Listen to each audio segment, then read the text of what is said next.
ban lênตึกบารายខ្ញុំក៏បានឃើញប្រទេសក្មេងប្រៃចំនួន3នាក់ក្មេងហ្នឹងក្មេងប្រៃគាត់រស់នៅក្នុងទឹក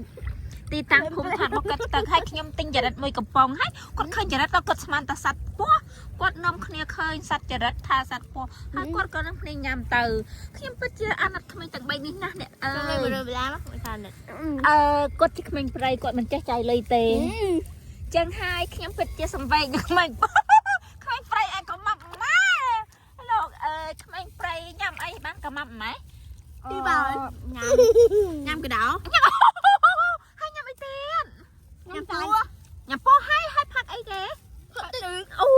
តែផាត់ទឹកប្រៃបងง่ายមែនធម្មតាក្មេងប្រៃគួរតែស្គមហ៎មិនគួរណាវាមានសាច់ខាងយ៉ាងហ៎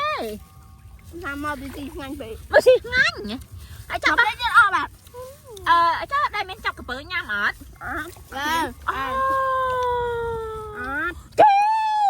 មែននេះមិនដឹងទៅស៊ីអីទេលោកអើយពិតជាអស្ចារ្យខ្លាំងមែនតើទាំងអស់គ្នាខ្ញុំអង្គឃើញសត្វមនុស្សប្រៃនៅក្នុងទឹកប្រៃហើយអ្នកទាំងអស់គ្នាខ្ញុំឲ្យពួកគាត់អត់ស្គាល់ខ្ញុំជាមនុស្សតែព្រោះគាត់ឃើញខ្ញុំស្អាតខ្លាំងពេកតែគាត់មិនស្អាតគាត់ក៏អត់ស្គាល់ខ្ញុំជាមនុស្សតែគាត់ស្មានតែខ្ញុំគឺជាកង្កែបតាចាប់កង្កែបអត់វិញហើយ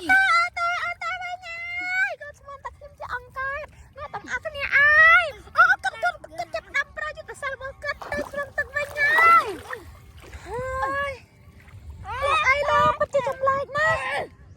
ពិភពលោកកៃនេះពិតជាចម្លែកណាស់អ្នកទាំងអស់គ្នាអើយខ្ញុំពិតជាស្លុតចិត្តណាស់មានតើ